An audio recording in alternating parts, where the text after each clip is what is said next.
Hotep, everybody. Hey, this is Michael Imhotep, founder of the African History Network and host of the African History Network show. I'm here with one of our esteemed scholars when it comes to African history, African American history.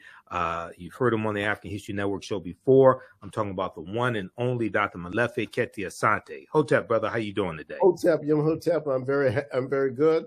I'm blessed, and I'm ready to be on this very popular show. Yes, we've certainly heard about your work and appreciate the work that you're doing. It's essential. Absolutely, absolutely, and as well as with you, man. And I've been inspired by you. Probably the first time I saw you on TV was on Tony Brown's Journal. Yeah, wow.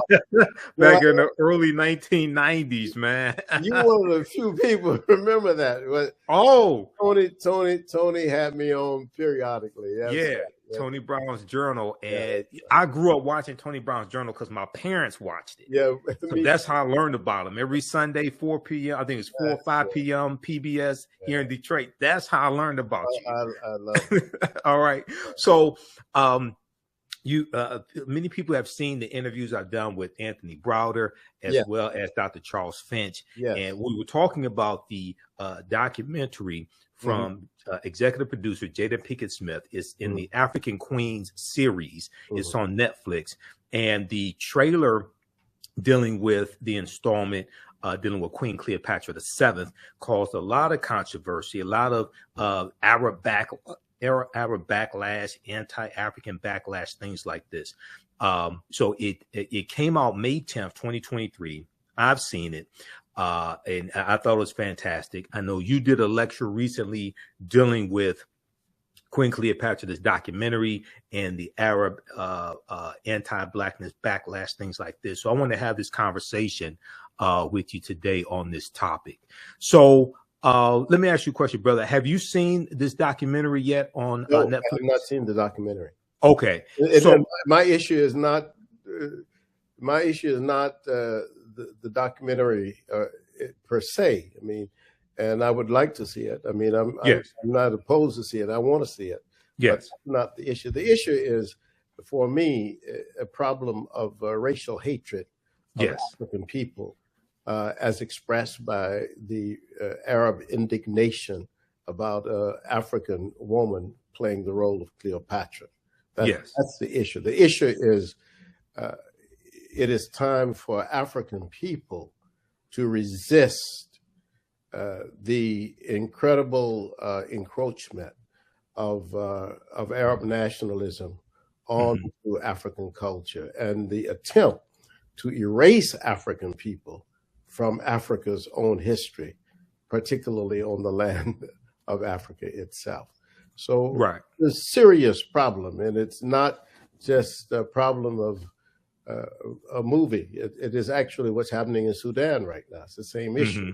I mean, the Arab stations are saying that Sudan is an original part of Arabia, of course. So this is what they're saying today, yesterday.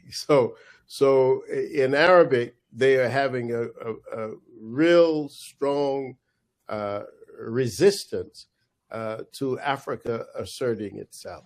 And I'm of course one of those people who believe that we have to resist any attempt to falsify the record of African history. So that's where this debate comes with me, how to deal with this question and how to raise this question in a proper context so that African people, not just here in the diaspora, but also on the continent of Africa, began to take up their own intellectual and scholarly arms to fight against this encroachment. And we have to do that. And part of our confusion as African people, to a large degree, over the last 400 or 500 years, and even before that, really that part of that confusion has been because of the Arabization, just like it has been the Europeanization of African people and African cultures. So we've got to adjust to that, and I think that we've slept enough. It's time for us to wake up. Okay, we've slept enough. It's time for us to wake up. And I've looked at a lot of the different comments, the backlash coming from Arabs who are in Egypt today, who are what are referred to as modern day Egyptians. And I know in your lecture, you made the distinction between Egyptian being citizenship, as in the modern term Egyptian today, and understanding an Egyptian in the past when it would be what we would call ancient Kemet, things of this nature. Can you talk about that nuance for a minute? I think that's a very wonderful observation. Yeah, I can talk about it quite specifically. What the Arab population has largely done in Kemet, in Egypt, is to hijack the term Egyptian. That's basically what they have tried to do.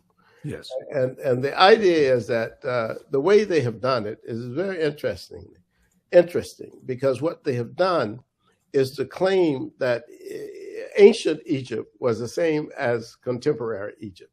Mm-hmm. And of course, that is not true. I mean, that's just false on the very face of it. I mean, almost anybody can see that.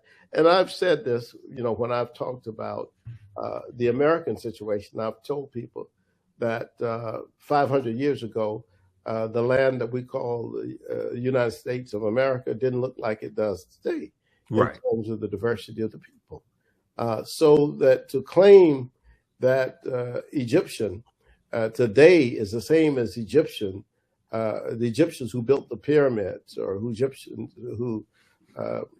built the temples and the tombs and created writing is a false thing. And not only is it false, but it also disrespects the Black people who are direct descendants of those ancient Egyptians who still live in Egypt. So right. It's like, wait a minute. I mean, we're still here. It's almost like your white Americans saying basically the Pueblos in New Mexico were created by Europeans. The right. Americans are still the people who the DNA people who created them are still here. Exactly. So it's a very weird kind of situation. And years ago, one of the great Nigerian philosophers, Chinwezu, warned us that this was coming. He anticipated that what there would be a very strong attempt on the part of Arab nationalists to, in fact, redefine the Nile Valley civilization as Arab civilization. And okay. Of course, we are seeing this encroachment day by day.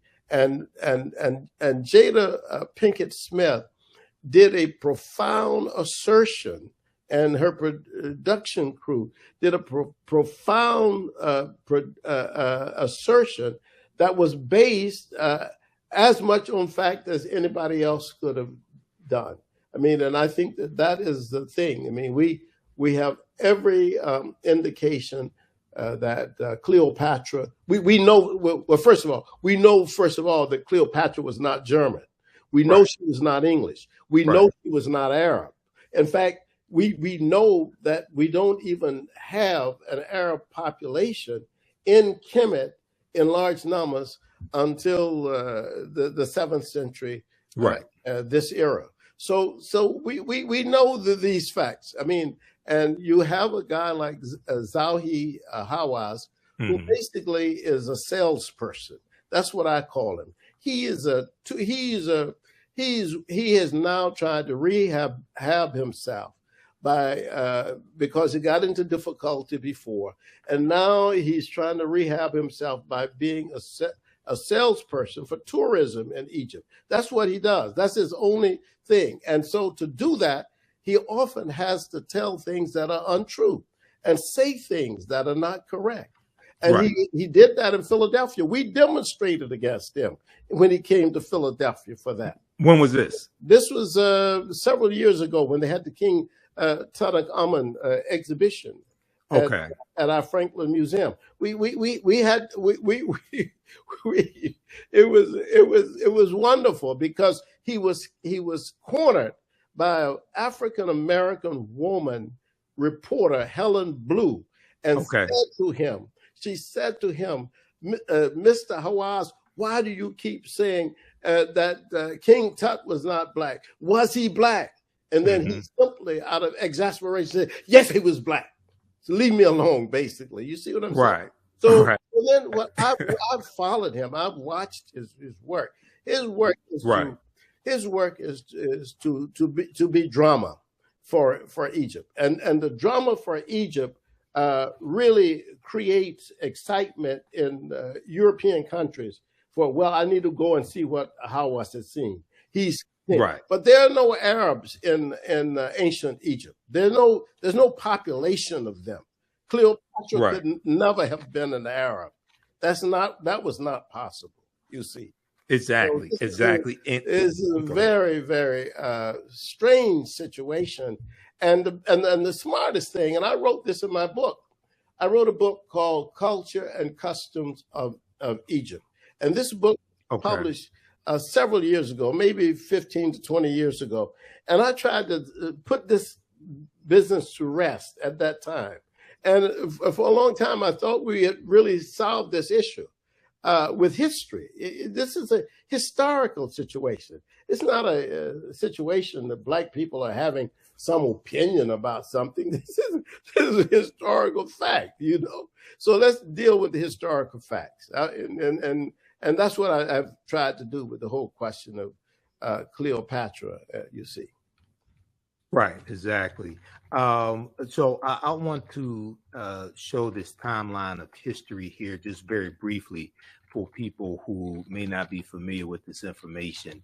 And then I want to show you a couple articles here, because I've been dealing with this on the African History Network show as well. And, you know, I'll have people who I guess they're Arabs who will, you know, make these anti-Black statements and different things of this nature. But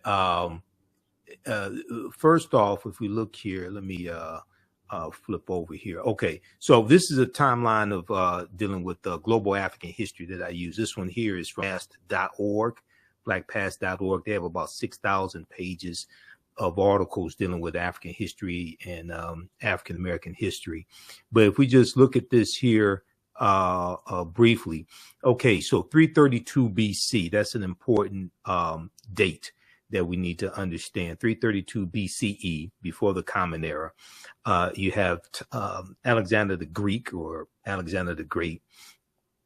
He conquers Egypt, okay? And then we know he dies in 323 BC. And one of his generals, Ptolemy I Soter-Lagi, becomes ruler of Egypt, okay? When we look at, we go down, we don't see the Arabs come in until 639 AD, okay? Now, Cleopatra VII was born in 69 BCE, before the Common Era, 69 BCE. So she's born about close to 700 years before the Arabs invade in Egypt.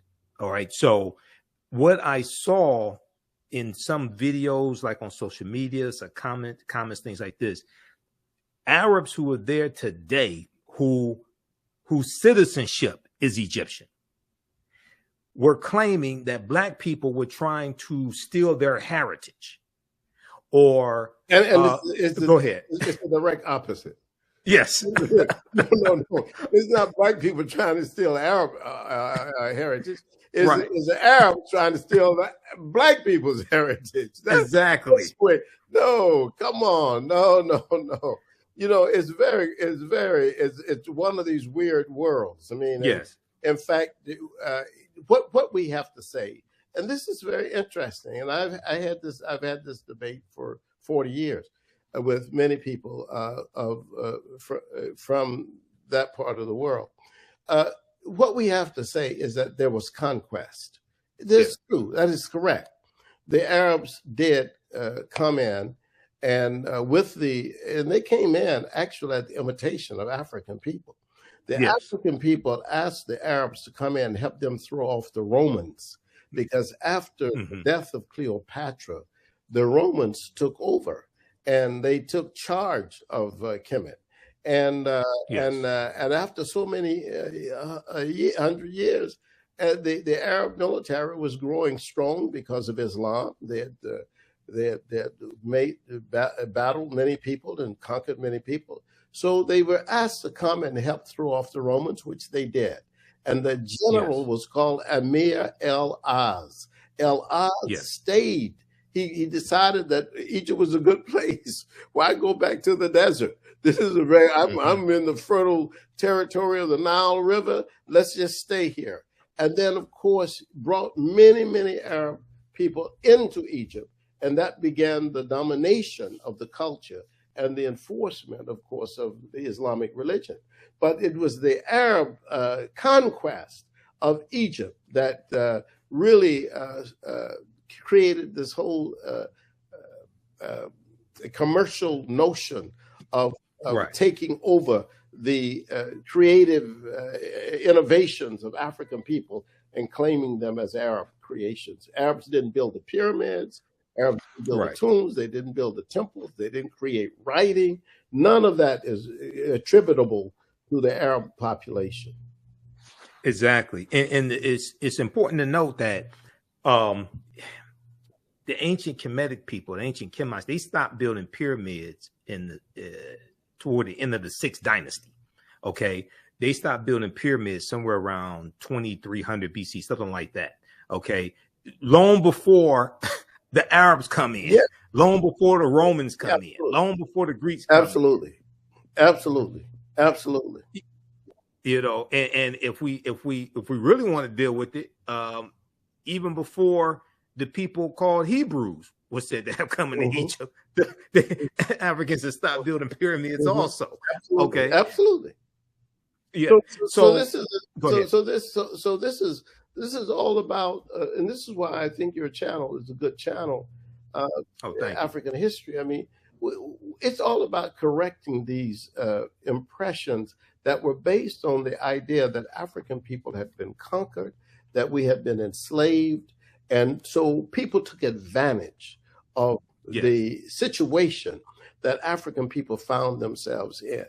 And that meant that for at least for those of us in the U.S., for 246 years, people could write anything they want to write about us because we were not writing in large numbers and we were not reading in large numbers. You see, during slavery. That's right. Yeah. And then the Arab conquest of Kemet and the attempted conquest, and they still at it in Sudan.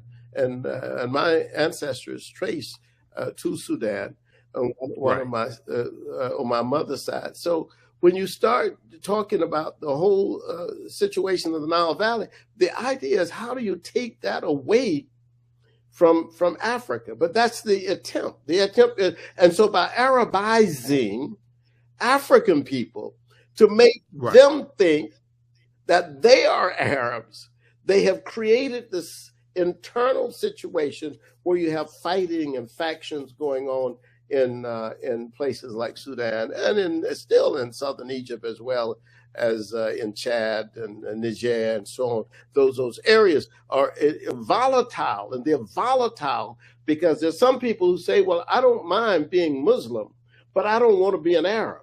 You know, I have my own language. I have my own grandmother, my own grandfather, but they want to make me an Arab and they want to change my name, change my language, and do all of that. But people are saying, you know, let me be, if you say that I'm a Muslim, that's fine. But don't make me an Arab. And don't say that I'm Arab. And don't punish me because I don't take your name or I don't use your language and so forth. So this is a question of the notion of Arab supremacy over African people. This is why it's almost like it's not inherent, but it is endemic to the Arab notion of the relationship between Africans and Arab people. And that notion is that African people are below Arabs. That's a negative notion that cannot be allowed to exist in the 21st century. And we have to fight it. And this is why I came out with a lecture on Jada Pinkett-Smith, because whatever celebrities are brave enough, like Kevin Hart or her, say these kind of things, and they're not scholars. They just know what the general plausibility is. I mean, what's probable. I mean, the fact that Cleopatra, for example, was a descendant of a Greek leader doesn't mean much after 300 years. It's almost like I was telling somebody, and I said this often, that in my own family, I have people who maybe 4 generations ago had white paternity, some white man in the family, but they're not. If you look at them today, they're not white. So you can have Greek paternity 300 years ago, and still your complexion today will be black. You see what I'm saying? So we don't. That's a debate that is ridiculous. It doesn't make any sense to me. And some people say, "Well, she was of Greek descent." Yeah, and Henry Louis Gates says 30% of all African Americans have white paternity. They are of white descent because of the rape of the enslaved African women on the plantations. So you got 30% of us have that, but today we don't go around saying we're white. This is not a. That's not, right. Yeah, so most of us don't. Yeah, most of us don't. Some of us may think like Clarence Thomas, but you know, me. You were very correct. I get your point though. But you're right. I can't get too passionate about this because you're right. I can be proven wrong on that. But I think basically what I'm saying is that the debate about what complexion Cleopatra is. I mean, the plausible thing, the most likely thing is that she was number one of dark complexion. That's the most plausible, given the fact that that the Greeks were just a ruling class in Kemet at the time, and they ruled for 300 years. At least that particular family ruled for 300 years. But that particular family, as a Greek family, I am sure, I don't know, but I am sure they had African people in that family. They had to have. They're in an African country. They are surrounded by African people. They are ruling and serving and working and fighting in the army that's basically African army. Wait a minute. And you're telling me for 300 years, this pure Greek white family ruled in Egypt and there were no blackness in there? No, that's not true. And in fact, Arsinoe, the fourth, who was Cleopatra's sister, has been proven to be of African descent. So exactly, I'm gonna show an article that deals with that. Absolutely, the BBC had a documentary dealing with that. Yeah. Now, Arsinoe the Fourth is depicted in the documentary Cleopatra from Jada Pinkett-Smith. Also, oh, okay, great. She's depicted in there. Yes, good. I need to see that. Yeah, absolutely. It's on Netflix. It's about, I think, something like 2 hours, 2.5 hours. It's fantastic. So for the sake of time, because I know you're short on time. I'm sorry, I got another appointment. Okay, he made time to come on. We were trying to get him on last week, but he was in and out of town, so it was hectic. Let's do this. I want to show this article briefly. This is from NBCnews.com. This was one of the strongest statements against the documentary from the Egyptian government. The name of this article is Cleopatra Was Not Black. Egypt Tells Netflix in Growing Feud Ahead of New Series. Now, first of all, I just want to make it clear, the documentary series is not saying that Cleopatra was black as was, say, Queen T or Queen Nefertiti or Nefertari or anything like this. What it's saying was basically she was melanated, and she looked more like Adele James, who portrayed Cleopatra in this series. And Adele James is biracial. She's a black British actress. They were saying that Cleopatra looked more like Adele James than she would have Elizabeth Taylor in 1963 in the movie Cleopatra. Okay, that's correct. This is the argument that they're making. But if we just look here, just at a couple of quick here, It says here, let's see, go to the government statement issued Thursday marked an escalation in a feud that has sparked demands for the show's cancellation amid a broader debate over representation in popular culture. And if we look here, okay, Egypt has accused, let's back up. Egypt has accused Netflix of misrepresenting history by casting a Black woman to play Cleopatra, its most famous historical figure, in a new series. Queen Cleopatra, which is released May 10th, features Adele James in the lead role, a casting decision that the streaming giant Netflix says, quote, is a nod to the centuries-long conversation about the ruler's race, but which officials, end quote, but which officials in Cairo have dismissed as, quote unquote, blatant historical fallacy. Historical fallacy. Go ahead. Yeah, well, I'm not in the business necessarily of always supporting Netflix, but I want to say, sure, in this case, Netflix was correct. Mm-hmm. And the audiences who have decided not to see this film are missing out on something, from what I understand. Yes. Because of this controversy. But the Egyptian government is wrong. No government can take some sort of action to try to dictate history. And that's basically what they're doing. This is a very fascistic operation. I've been to Egypt 10 or 12 times. I've taken hundreds of people to Egypt, and I've seen Egypt. So it is very, very difficult. In fact, right now, Egyptians are writing me saying they disagree with the government. You know what I'm saying? Yes. I got people writing me saying, because I made this statement, and I'll make it here. I have rarely seen an Arab progressive who speaks out against racism against Black people in Egypt or in Sudan.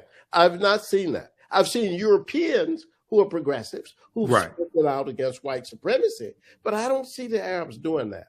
And so this Arab wrote me from Germany. Yes, I'm one of the ones who speak out, but I still have not seen any indication of this. You see, I haven't seen any real fact. So in this situation, Netflix is correct to take artistic license to do this, and they are more on a solid historical base and foundation than the Egyptian government, because the Egyptian government is simply trying to promote Arab nationalism against the historical Black foundation of the ancient Egyptian government. Right. And they're also trying to promote tourism as well. Absolutely. And tourism took a hit during COVID-19, but also their tourism has taken a hit with the Russian invasion of Ukraine as well. Absolutely, because the Russians were big people in the tourist business. When you would go, you would see a lot of the Russians. But now to say that that Cleopatra was Black, oh my goodness! The Europeans say, I'm not going to go to Egypt anymore. Yeah. Yep. Yep. Even just to have a biracial woman portraying her and just saying that Cleopatra had melanin is scaring the hell out of people. Yeah. Because the white imaginary of Egypt, of course, is, as you say, is white. Is white. It's 10 Commandments. 10 Commandments. That's right. And of course, even in the 10 Commandments, they don't have, at least they don't go with Cleopatra as an Arab. You see, they at least the Europeans put her in as an English woman, a British woman. So, but we still but this. Well, they show Nefertari. Absolutely. With Ramses, they show Nefertari as a white woman. Yeah, exactly. Absolutely. So this is what's going on. But I think we have to do a number of things. Maulana Karenga used to say that Cleopatra was basically unremarkable as a leader anyway. So it is a big controversy. But if you start talking about Queen Ty or Hatshepsut, we're talking about great leaders as well, great women who had power and who exercised power. So Beknefru and other women who were leaders in their own right, Amanarensis, the Nubian queen who stopped Augustus from taking over Nubia and so forth. So there are many, many other issues, but I think that this issue here is basically an issue that is anti-African. That's basically what it is. And I think that we just have to keep saying, look, no Arab was ever a pharaoh in Egypt. No Arab was ever could ever be Cleopatra, because that was not true. Even if you say she had Greek descent, she also most likely had African ancestry as well. And and then we also know that Arabic is not indigenous to Africa as a language. It's not. It's an African language now, just like English is an African language now, and French. But it was not an African language. Absolutely. This article here, because I was on KBLA 1580 AM, which is Tavis Smiley's radio station in Southern California. I was on this past Tuesday on the Danny Morrison show, and one of the things we talked about was this documentary series and some of the history of Queen Cleopatra VII, etc. This article here from the Washington Post was a really good article by Bethany Butler. Was Cleopatra Black? We're asking the wrong question. Now, one of the things I talked about this on Roland Martin Unfiltered, and some other shows I've been on, and in my interviews with Tony Browder as well as Dr. Anthony Finch. The racial classification of black and white are contemporary terms. Absolutely. Contemporary classification, 17th century, 18th century, things like this. Back at this time, 69 BC, they don't have those classifications. Absolutely. Okay? So it's just important to understand that nuance. But something very, we're trying to look at, a lot of people are trying to look at this history from over 2,000 years ago through the contemporary lens of race today. But something very important in this article is a statement from Jada Pinkett-Smith, and it's on Netflix's companion website called Tudum, Tudum. I think I'm pronouncing that correctly. It's on the third page here. I'm going to go to this because it helps clear up a lot of this confusion, because even in the documentary series, once again, they're not saying Cleopatra was black. More so, they're saying she wasn't white. Okay, so, but it's, let's see here. Pinkett-Smith told Netflix's companion website, Tudum, that the goal of African Queens, with the documentary series African Queens, which launched earlier this year, 2023, with a look at the 17th century ruler Nzinga, that was good also, that one, was to share underrepresented stories about historical women who were so powerful and were the backbone of African nations. She said, we don't often get to see or hear stories about Black queens, and that was really important for me as well as for my daughter, and just for my community to be able to know those stories, because these are tons of them, because there are tons of them, Jada Pinkett-Smith said. Comment on that for a minute. There's another quote that I want to get to. Go ahead, brother. Well, yeah, I mean, I think that she's definitely right. I mean, I don't, and I think that the whole question of what is, I mean, when you start talking about Africanity, the argument that is most likely to be sustainable is that Cleopatra was certainly an African woman. And, if you're in Africa for 300, your ancestors are in Africa for 300 years. Right. But you are culturally an African person. And I think that the ancient, Greeks were very interesting, because they did not try to appropriate Egypt at first. They learned from Egypt. They learned, and in fact, they wanted. In fact, Alexander himself. I mean, 300 years earlier than Cleopatra, wanted the oracles of Kemet to recognize him as one of the sons of God. I mean, this is very right. Alexander. Traditional, you see, yeah. So it's not. We don't have an argument with the Greeks, and even the contemporary Greeks don't argue these issues.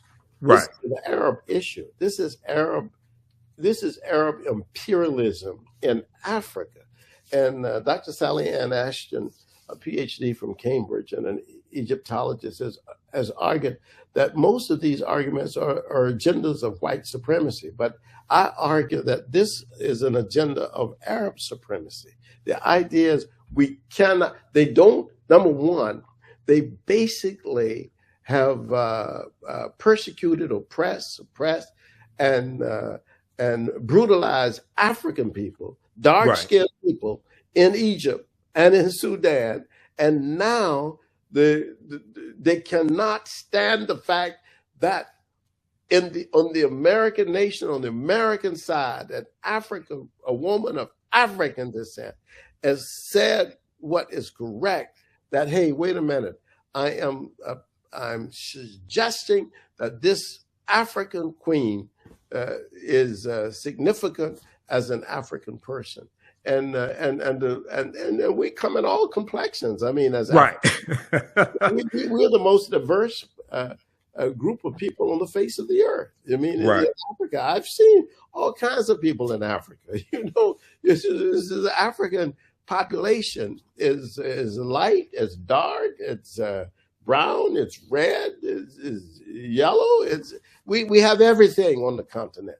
And if exactly. you travel, they will see this. There's no argument. Why is there an argument? There's only an argument because this is a person who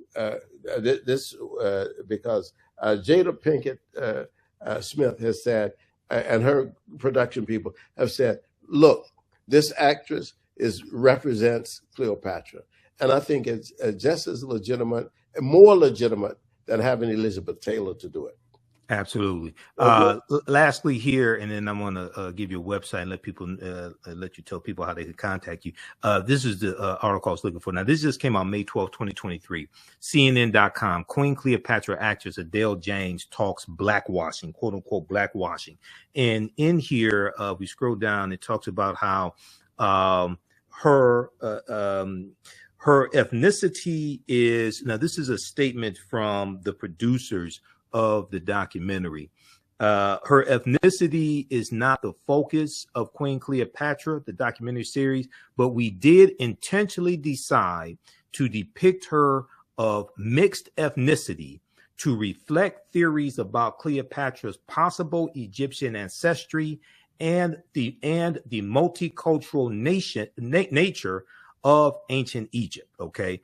Talk about that for a minute, because at the time, they even say this in the documentary, at the time that Cleopatra was born, the populations that are there in Egypt are the indigenous African people, the Greeks, and they also talk about Hebrews or Jews being there.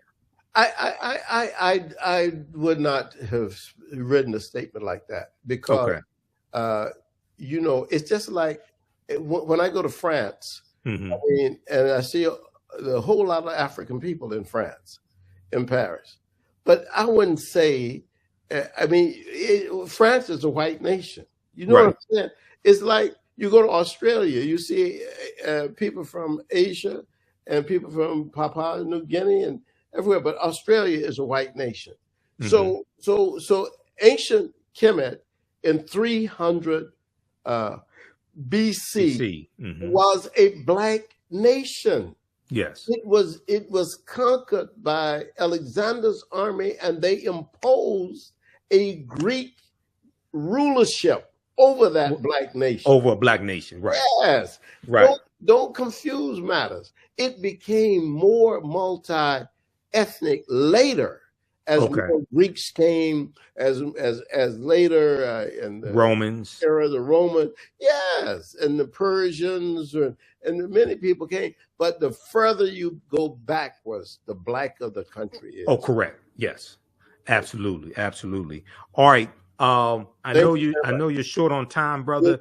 Tell people how they can contact you, and then we've got your website that I'm gonna pull up right here as well. Let people know how they can contact you if they want to bring you in to do a lecture or anything like that. All right. Thank you very much.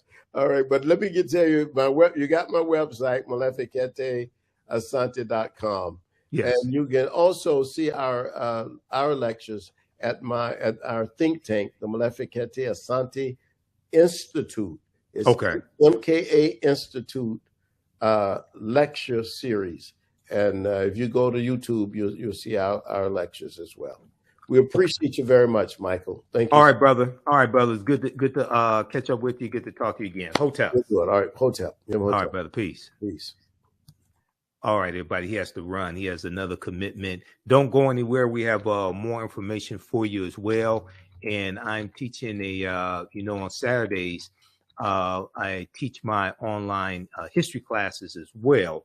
Ancient Kemet, the Moors, and the Ma'afa, understanding the transatlantic slave trade, what they didn't teach you in school. So we have a session of that coming up at 2 p.m. Eastern Standard Time today, May 20th, 2023. And we'll give you information about that. And we're going to do a free session of the class today. So you can register for that at our website, TheAHNShow.com, TheAHNShow.com. I'm going to post a link here. And you can register for the full 12 weeks. Actually, it's about 14 weeks this time around.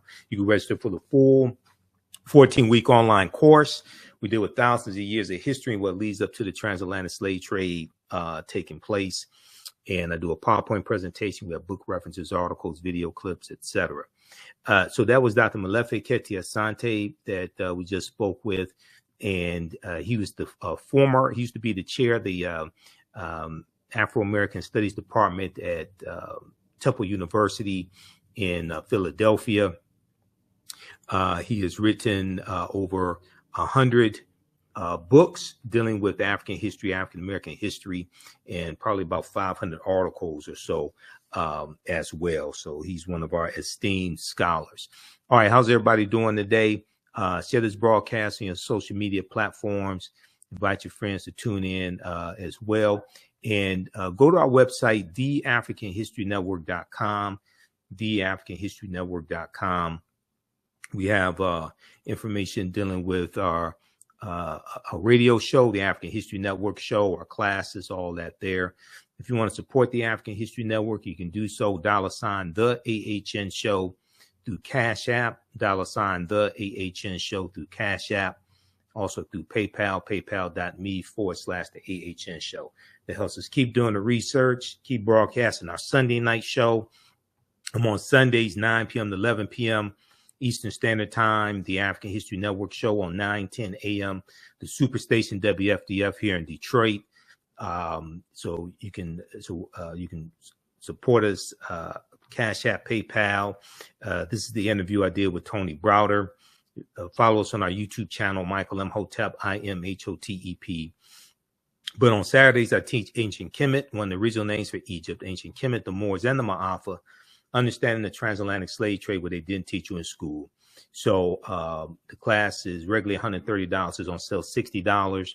You can register for the full course. We do the sessions live. All the sessions are archived and recorded.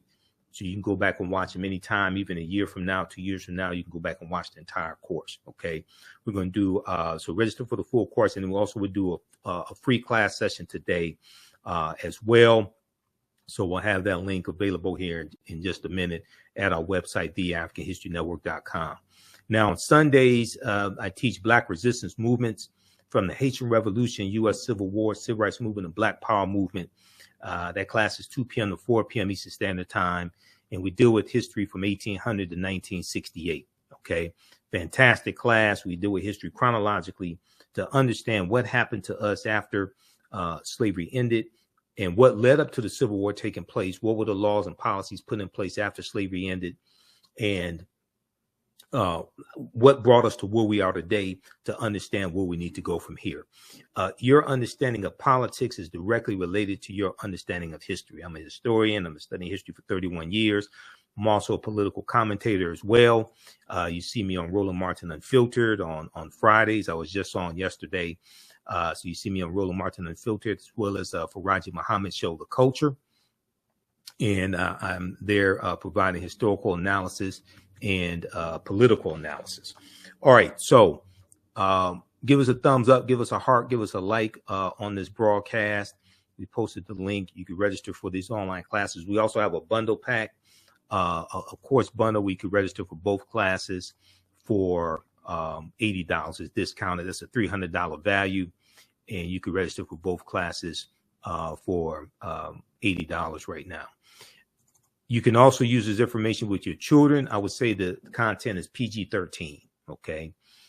All right. Now, just to give you a brief overview of this class that I teach, it developed from a 4.5-hour lecture that I did in 2014 called Understanding the Transatlantic Slave Trade, what they didn't teach you in school. And it was that lecture was the culmination of about seven years of research. Okay. But when we study the transatlantic slave trade, we can't start studying our history in slavery. We have to deal with the 800-year occupation of Europe by the Africans known as the Moors. And we have to understand this history chronologically, what leads up to the transatlantic slave trade taking place. So we can't start in 1441 with the Portuguese going into Mauritania. We can't start in 1619 in Virginia, okay, or Hampton, Virginia. We can't start there. And it's also important to note that African people were in the land that we call the United States of America going back at least 51,700 years ago. Okay, so and you have to deal with the 800-year occupation of Europe by the Africans known as the Moors, because the Portuguese are the first ones involved in the transatlantic slave trade. The Spanish are the second ones involved. And Columbus is using nautical instruments that's based upon technology that the Moors introduced into Europe. And the teachings that the Moors take into Europe are going to bring Europe out of the Dark Ages. Okay. And the Moors are taking the teachings from ancient Kemet, ancient Egypt, into the Nile Valley region of Africa.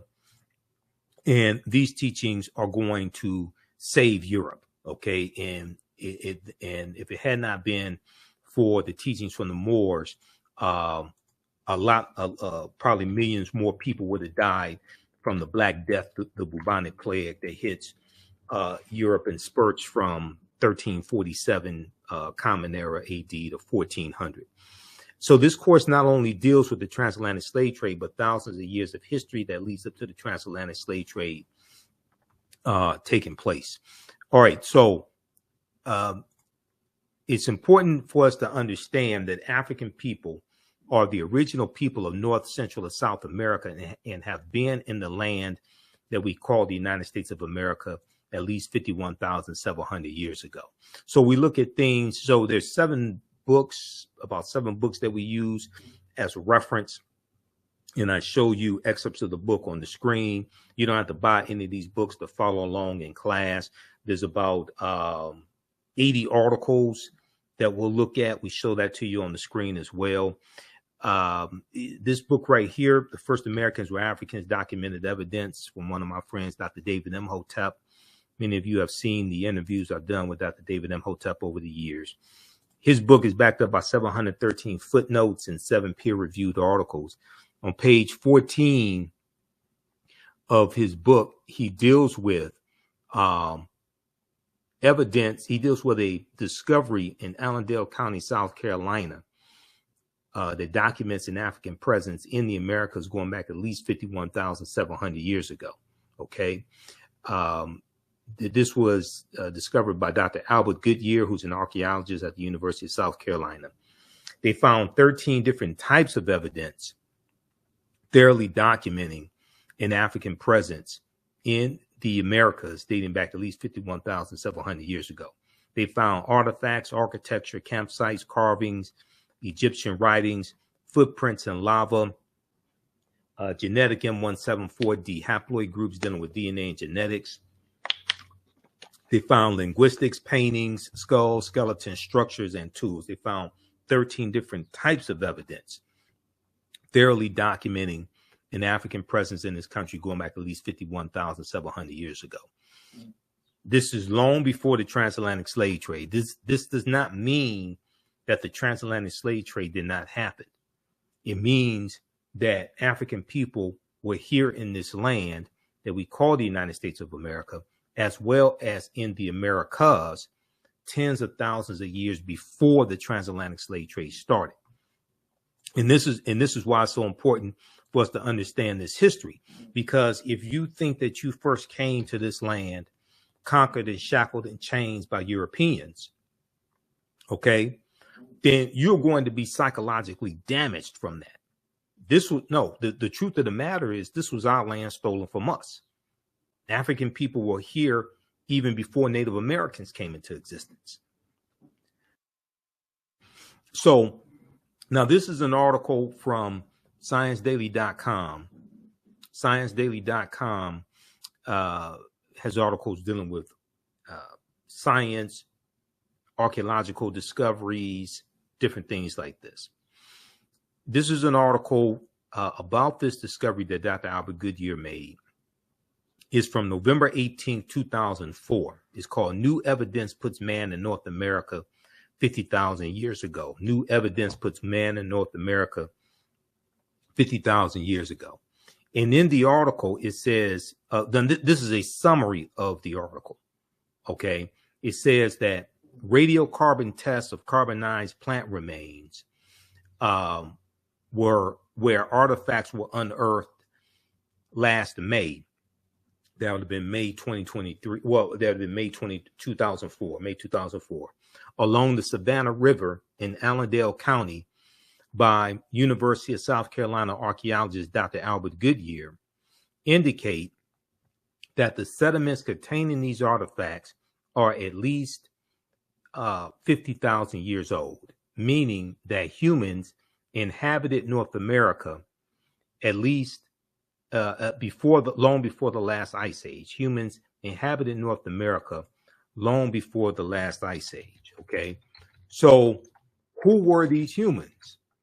Right now, these were the Khoisan, who are the short-statured Africans. Now, if we look here, there was a article in Science magazine. An October 2012 genetic study published in Science magazine found that the Khoisan in Southern Africa are the oldest ethnic group of modern humans. The Khoisan in Southern Africa are the oldest ethnic group of modern humans, with their ancestral line originating about 100,000 years ago. The Khoisan, formerly called by the derogatory term Bushmen, are genetically unique, and no other currently known population has separated so early from our common human ancestor. The Khoisan, formerly called from our commonly human ancestor. Okay, now the Khoisan, formerly called by the derogatory term Bushmen, are genetically unique. Now, when we look here, these are two Khoisan women. Okay, the Khoisan are the short-statured Africans. And there's a good article from AtlantaBlackStar.com that talks about the Khoisan also.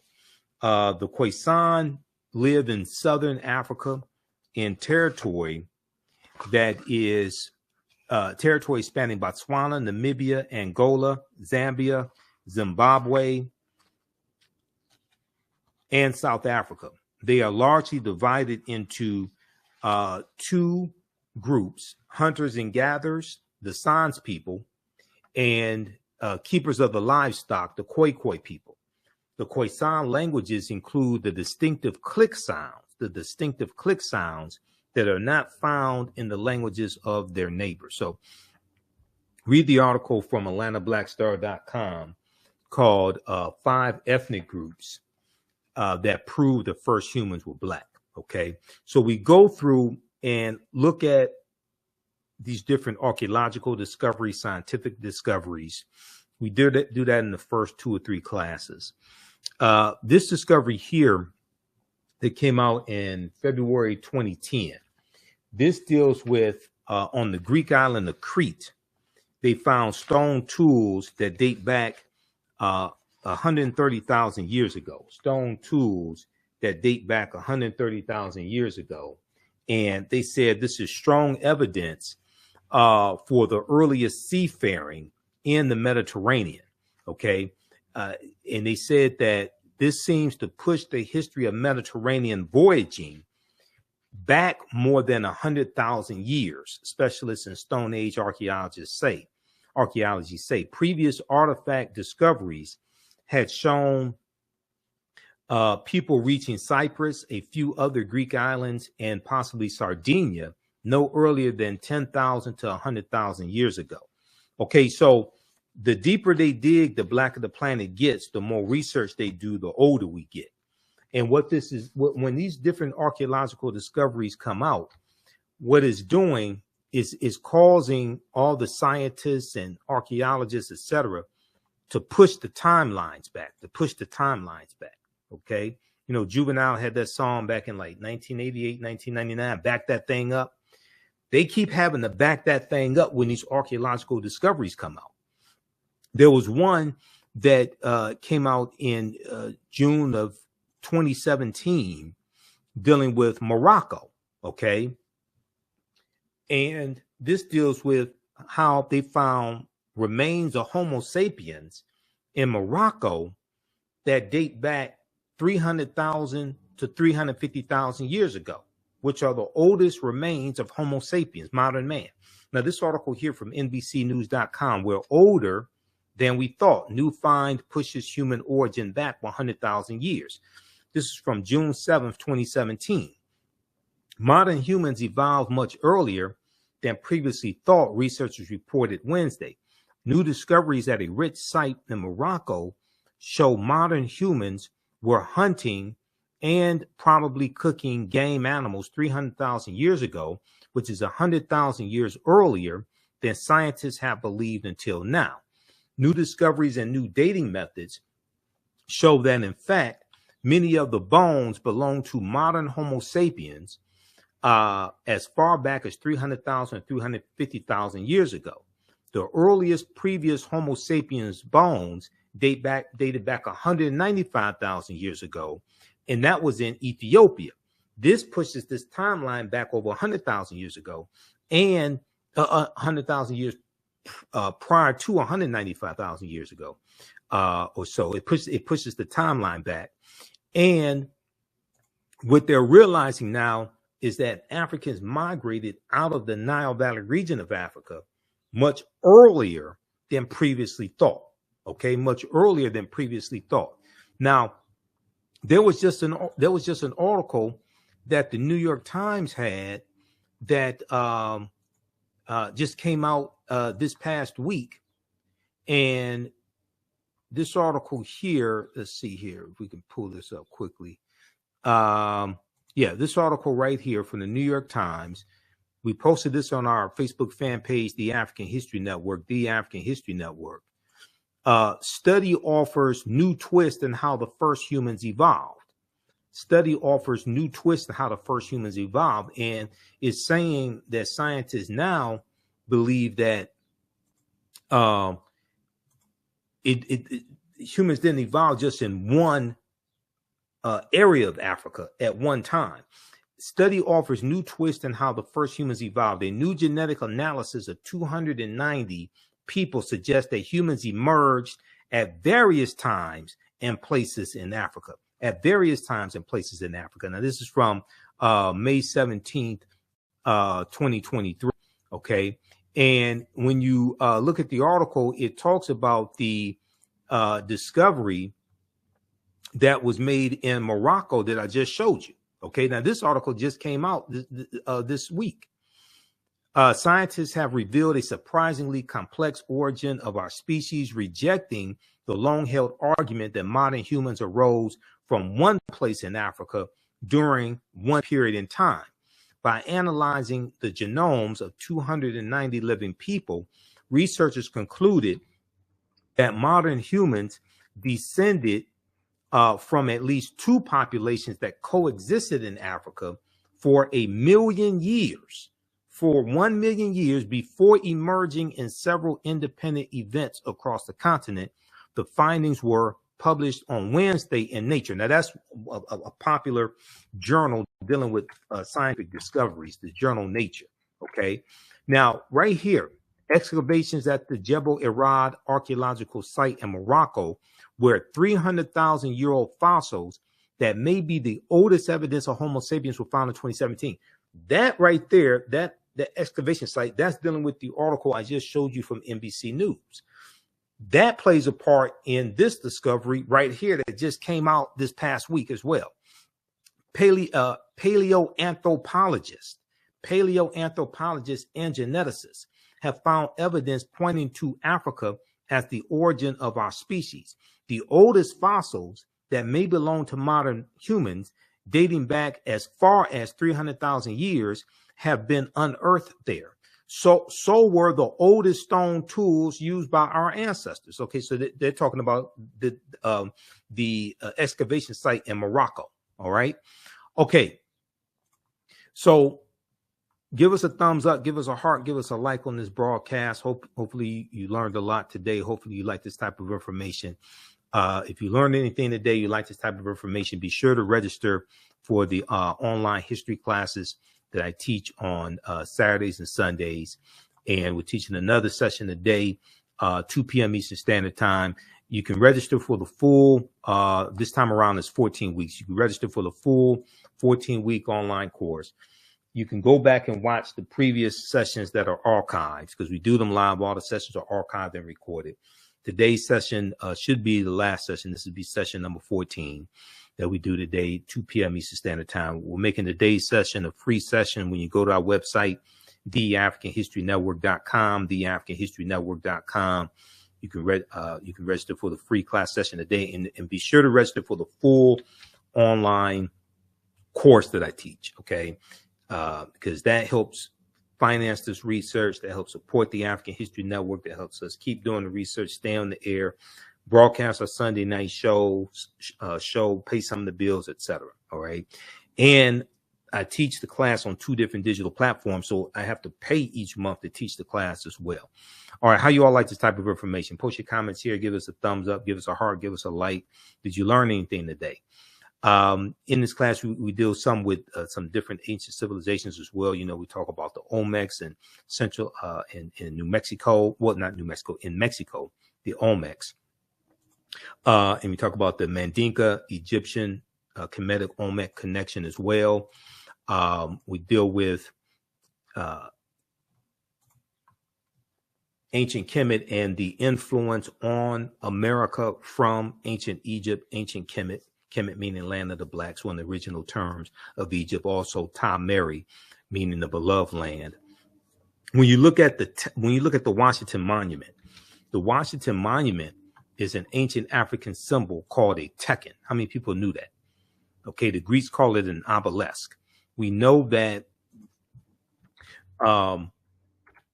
teachings from ancient Kemet helped form the foundation of the teachings in Freemasonry, and 50 of the 56 signers of the Declaration of Independence are Freemasons. Okay, 50 of the 56 signers of the Declaration of Independence, 1776, were Freemasons. George Washington was a Freemason. So there were 1,200 Tekenu all throughout ancient Kemet. All right, today they're less than 12, it's somewhere about 7 or so. And they've been taken to places around the world. They've been taken to like New York City, London, England, Paris, France. Ancient Egyptians called obelisks tekenu, and they were used to tell the time in the past. Their pinnacles were basically covered in gold to reflect the sunlight. Historians say that obelisks represented immortality and eternity, and their long structure helped connect the heavens and the earth. Now, currently, Cleopatra's Needle is the name given to 3 ancient Egyptian obelisks or tekenu, one in New York City, one in London, England, and one in Paris, France.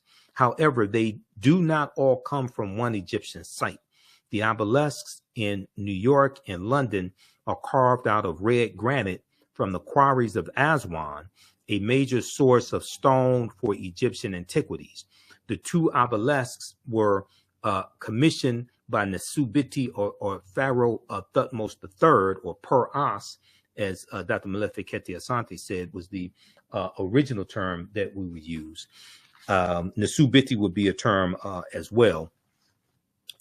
Nasubiti Thutmose III for the Temple of the Sun in Heliopolis, near modern-day Cairo, with each weighing about 224 tons and standing 68 feet tall. So there's a good article from face-to-faceafrica.com from May 17th, 2022, about a year ago, called Cleopatra's Needle, How 3 Ancient Egyptian Obelisks Ended Up in New York City, London, and Paris. Okay, and the Tekken is a symbol that comes from the story of Asar, Aset, and Heru. Now, this may go outside the circumference of some people's awareness, who are also known as the First Holy Trinity. There were approximately 1,200 Tekkenu built in ancient Kemet, but only about a dozen are found in Egypt today. Many of the Tekkenu removed from Egypt are now in Istanbul, Turkey, London, England, Paris, France, Berlin, Germany, New York, Rome, Italy, Vatican City, and elsewhere throughout the world. The Tekkenu are now called obelisks by their new owners, and few people know their origin or that they symbolize the resurrection of the African king Asar, who the Greeks called Osiris, who you see depicted here in the middle, stooping down, okay? Asar, Aset, and Heru. And Heru was born of a virgin birth on December 25th to the virgin Aset. And it's going to be from Aset and Heru that we get the story of the Black Madonna and Child that was worshipped all throughout Europe, including in France, because there's about 300 depictions of the Black Madonna and Child in France. Runoko Rashidi talks about this in his book, Black Star, the African Presence in Early Europe. From the Black Madonna and Child, we get the decolorized version in the story of the White Mary and Jesus, the decolorized version. But you have to understand where that all comes from. Okay, now somebody asked a question about the class. So we have the information on the homepage of our website, TheAfricanHistoryNetwork.com, TheAfricanHistoryNetwork.com. Let me go back to it. So the full online course is on sale, $60. That's a $300 value because they're going to be 5 free lectures that you get from me also that will be in the video library. So when you scroll down our website, TheAfricanHistoryNetwork.com, we have the information right here. It's on sale, $60, regularly $130. And next class is today, 2 p.m. Eastern Standard Time. So I'm about to get out of here to get ready for class.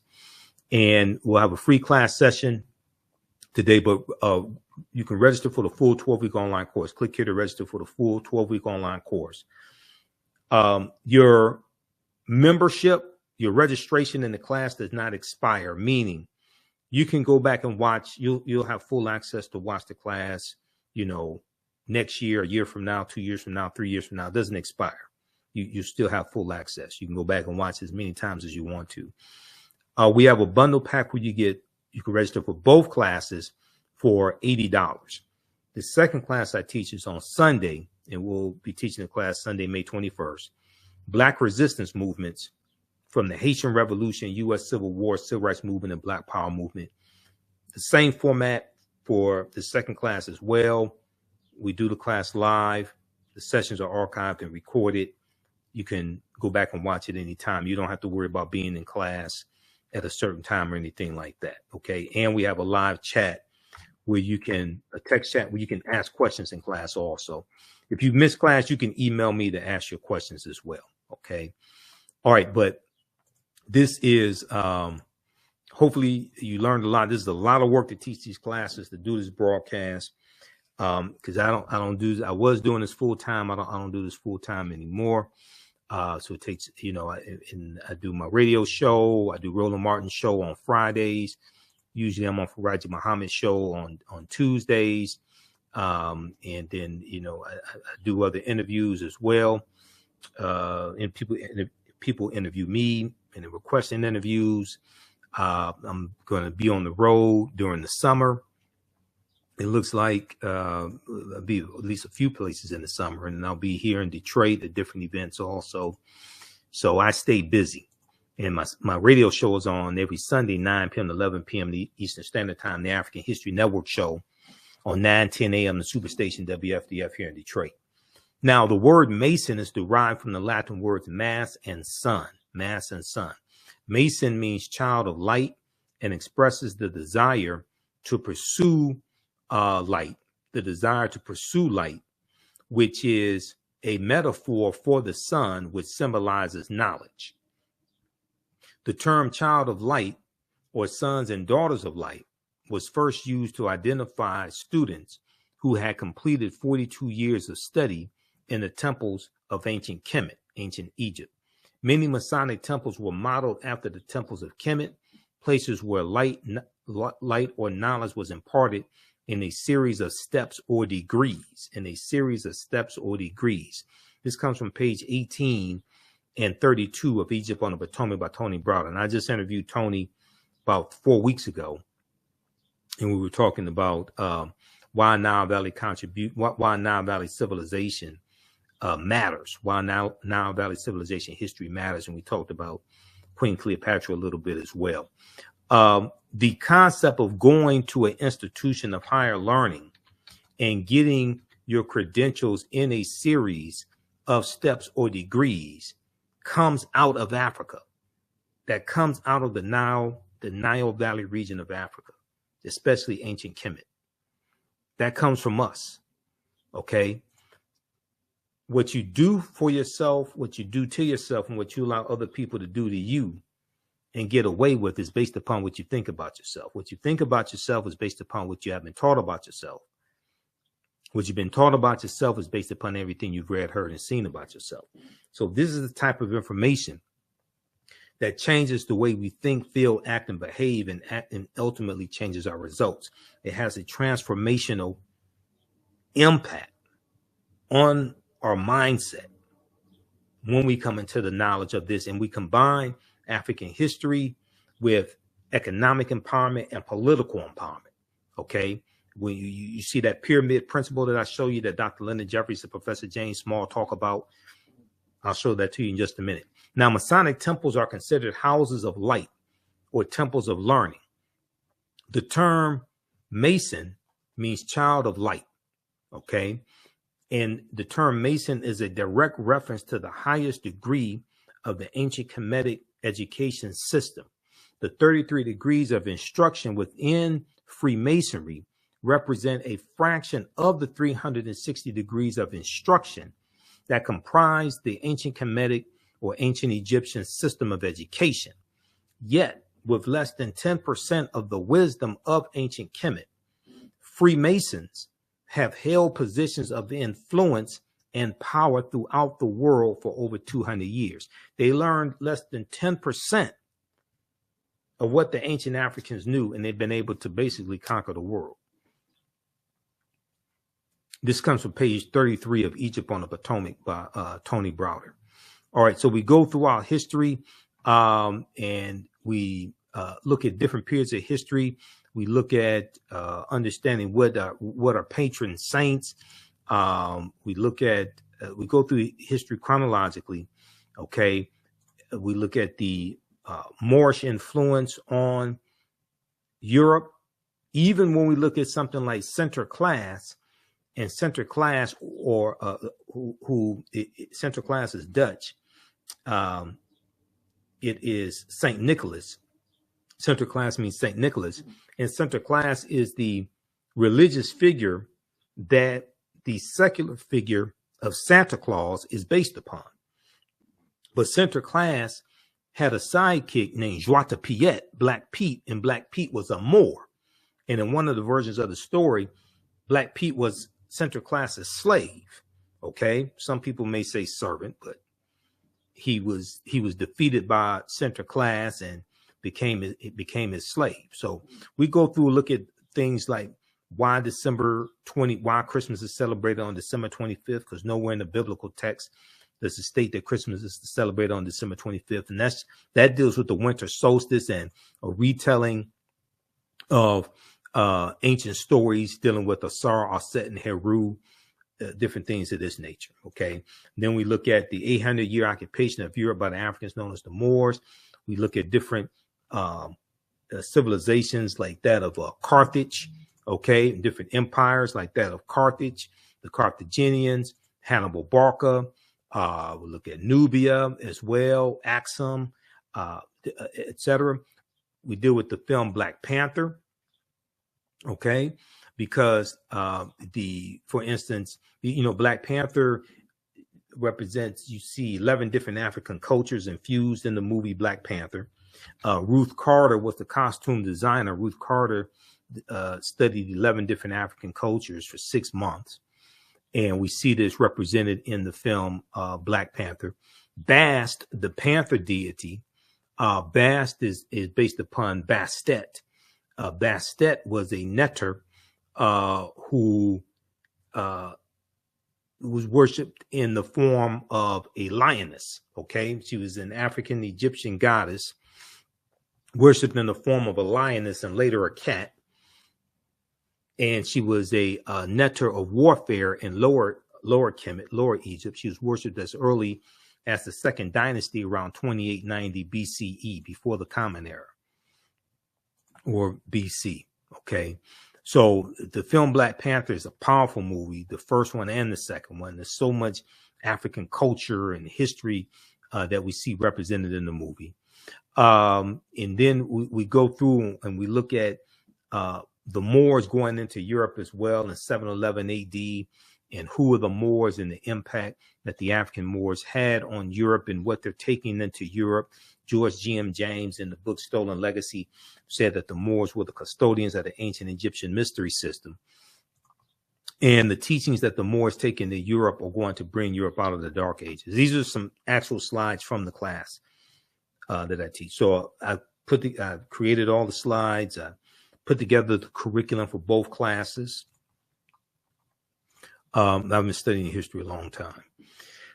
We talk about 711 AD. General Tariq ibn Ziyad goes in and conquers Spain, the Iberian Peninsula, and the Moors are going to settle in the southern portion of what today we call Spain. Okay, and he's going to he and his cavalry, they're going to conquer. They go into the Spanish city of Toledo, and they are going to end the European dominance of the Iberian Peninsula, because it's under the control of the Vandals and the Visigoths at this time. This is who he's fighting against, especially the Visigoths. This is who he's fighting against and defeating. Okay. All right, so we'll deal with the history of the Moors, and we'll see how the transatlantic slave trade evolves. And it starts with the Portuguese, and then we see the Spanish are right behind them, and we're going to see that Christopher Columbus greatly extends the transatlantic slave trade, and because of his 4 voyages and the territory that he conquers. And these areas that he conquers have never recovered from being conquered over 500 years ago by Spain. Okay. He goes into the Bahamas, Cuba, Hispaniola. The western third of the island of Hispaniola is where Haiti is. He goes into the West Indies, Puerto Rico, Jamaica, Trinidad, Venezuelan mainland, South America, Panama, Honduras, etc. Okay. So we see the conquering of the Taino and the Arawaks, things of this nature, the conquering of the Soboni, the conquering of these Native Americans in these areas like Jamaica and Hispaniola. We're going to see Africans being brought in to these areas around 1501 or so. And then we're going to see the expansion of the transatlantic slave trade with the Asiento de Negros of 1518, signed by King Charles V, okay, also known as King Charles I. And the role that Bartolomé de las Casas plays, who was a bishop who traveled with Columbus on many of his voyages, Bartolomé de las Casas, okay. And the importation of black slaves to work in the Americas was the inspiration of the Spanish Bishop Bartolomé de las Casas, whose support of black slavery was motivated by humanitarian concerns. He wasn't necessarily concerned about the Africans, even though he is going to regret his decision to recommend that the Africans be enslaved. He is going to regret that decision and work the rest of his life to end the slave trade. But it's a little too late. It's a little too late now. It's exploded. African slaves were first brought to the New World shortly after its discovery by Christopher Columbus, or unconquering. Upon his arrival in the Bahamas, Columbus himself captured 7 of the natives for their education, quote unquote, their education on his return to Spain. However, the slave trade proper only began in 1518, when the first black cargo direct from Africa landed in the West Indies. So when they look at 1518, they're talking about the Asiento de Negros, signed by King Charles V. Okay, now the transatlantic slave trade goes back to 1441, then start in 1518. But some timelines or some maps that you look at will look at 1518 as a starting point. They're really trying to, I would argue they're trying to minimize the severity of the damage and try to cut out about 60 years of the transatlantic slave trade.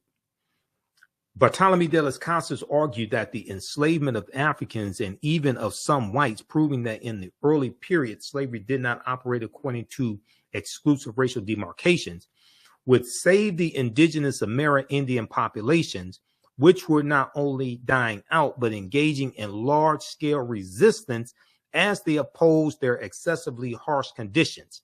As a result, King Charles V, King of Spain, agreed to the Asiento de Negros, or slave trading license of 1518. He signed this August of 1518, which later represented the most coveted prize in European wars, as it gave to those who possessed a monopoly in slave trading. You can't talk about the transatlantic slave trade and not talk about the Asiento de Negros. How many people have never heard of the Asiento? How many people have never heard of Bishop Bartolomé de las Casas? You can't talk about the transatlantic slave trade and not talk about the Asiento. This is just a fraction of the type of information that I deal with in these online courses that I teach, that I put together the curriculum, I put together the content, develop the slides, all of this. Okay. So if you learned anything today, visit our website, TheAfricanHistoryNetwork.com. You can use this information with your children, use this with your family. Register for the online courses right now.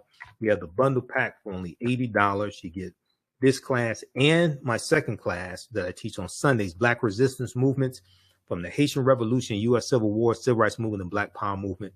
And we'll see you in class today, 2 p.m. Eastern Standard Time. Remember, and also you can support the African History Network another way, $ the AHN Show through Cash App, $ the AHN Show through Cash App, and through PayPal, paypal.me/the AHN Show. So we have the information right on the homepage of our website as well. And remember, so this helps us keep doing the research, stay on the air, keep broadcasting. I'll be on the road some this summer, speaking in different cities or expos, etc. So I'm trying to line that up as well. So this helps cover expenses, things of that nature. All right. So if you learned anything today, definitely support us. Follow us on our Facebook fan page, The African History Network, The African History Network, and our YouTube channel, Michael Imhotep, IMHOTEP. Remember, right now it's correct wrong behavior. It's not over till we win. Wakanda forever. And we'll see you in class today, and I'll see you on the radio when I'm on Sunday, 9